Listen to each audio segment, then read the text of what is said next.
बुद्ध अपने भिक्षुओं को उपदेश देने के साथ ही उन्हें भिक्षाटन के लिए भेजते थे। एक बार उन्होंने अपने भिक्षु भरत को भिक्षा लेने के लिए एक श्राविका के घर भेजा। भरत पूरे रास्ते मन में यह सोचते हुए श्राविका के पास गया कि आखिर आज भिक्षा में क्या भोजन खाने को मिलेगा, क्योंकि भरत चंद्रवंश के राजकुमार थे और बुद्ध के सानिध्य भिक्षु के रूप में दीक्षित हुए थे। हमेशा भरत को महल में खाने के लिए स्वादिष्ट पकवान मिलते थे, लेकिन आज भिक्षा के रूप में उसे जो भी मिलेगा संतुष्ट होना पड़ेगा। श्राविका के घर पहुंचकर भरत ने भिक्षा मांगी। श्राविका ने भरत को बैठने के लिए कहा और भोजन लाने के लिए घर के भीतर चली गई। इधर भरत फिर से अपने प्रिय भोजन के बारे में सोचने लगे और जैसे ही श्राविका भोजन लेकर आई तो भरत अचंभित रह गए। भरत ने देखा कि श्राविका ने उनके लिए उनके पसंदीदा पकवान परोसे हैं और अपने प्रिय भोजन को देखकर वह खुश हो गए। भोजन ग्रहण करते हुए भी भरत सोच रहे थे कि महल में तो उन्हें भोजन के बाद विश्राम करने की आदत है, लेकिन आज उन्हें भोजन के बाद वापस तेज धूप में चलकर आश्रम जाना होगा। लेकिन भोजन के बाद श्राविका ने भरत को कुछ समय के लिए विश्राम करने का आग्रह किया। भरत फिर से खुश हुए कि आखिर आज उनके मन की सारी इच्छाएं कैसी पूरी हो रही है। इसके बाद भरत कुछ देर विश्राम करने लगे, लेकिन विश्राम करते हुए भी लेटे लेटे वह सोचने लगे कि आज तो मुझे भोजन के बाद विश्राम करने को मिल गया, लेकिन ऐसा रोज रोज नहीं होगा। जब भरत विश्राम के बाद उठे तो श्राविका ने कहा कि आप जब तक चाहे यहाँ ठहर सकते हैं। भरत अब समझ गए कि ये कोई संयोग नहीं हो सकता। उन्होंने श्राविका से कहा कि मुझे क्षमा कीजिए, क्या आप मेरा मन पढ़ सकती हैं? श्राविका ने हाँ में उत्तर दिया और कहा कि हाँ, मैं मन पढ़ सकती हूँ।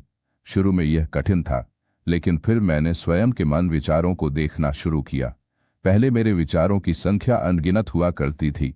इसके बाद मैंने विचारों पर ध्यान केंद्रित किया, बिना पक्ष विपक्ष के अपने विचारों को देखने लगी। इस तरह से धीरे धीरे मेरे मन में विचारों की संख्या कम होती गई और सारे व्यर्थ विचार दूर हो गए।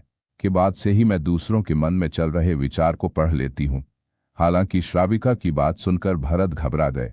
इसके बाद भरत ने श्राविका से आज्ञा ली और आश्रम के लिए निकल पड़े। रास्ते में भी भरत फिर से मन में आए विचारों का स्मरण करने लगे कि श्राविका के बारे में उसके मन में अश्लील विचार भी आए थे।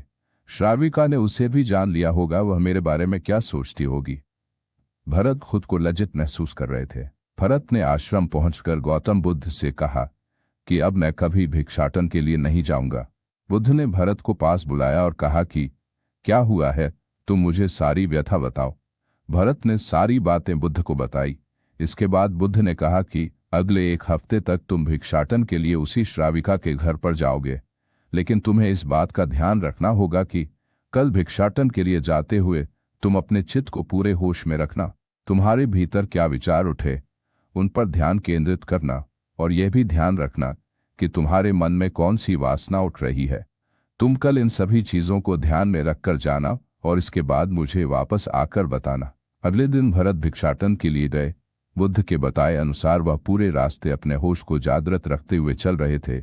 जब श्राविका का घर आया तो भरत ने भिक्षा मांगी। उसके भीतर कोई वासना नहीं थी और ना ही कोई विचार उत्पन्न हो रहे थे, क्योंकि उसने अपने मन को पूरी तरह जागृत रखा था। भरत ने भिक्षा ली और आश्रम चला गया। भरत ने बुद्ध को प्रणाम किया और कहा कि आज उसे जिस आनंद की अनुभूति हुई वह पहले कभी नहीं हुई। दोस्तों, आज की इस वीडियो से क्या सीखा वह मुझे आप कमेंट में ज़रूर बताएं। इसी के साथ में उम्मीद है कि आपको आज की वीडियो ज़रूर पसंद आई होगी। इस वीडियो को लाइक और अपने दोस्तों के साथ शेयर भी ज़रूर कीजिएगा और चैनल को सब्सक्राइब कर घंटी बटन दबाना न भूलें। मिलते हैं अगले वीडियो में।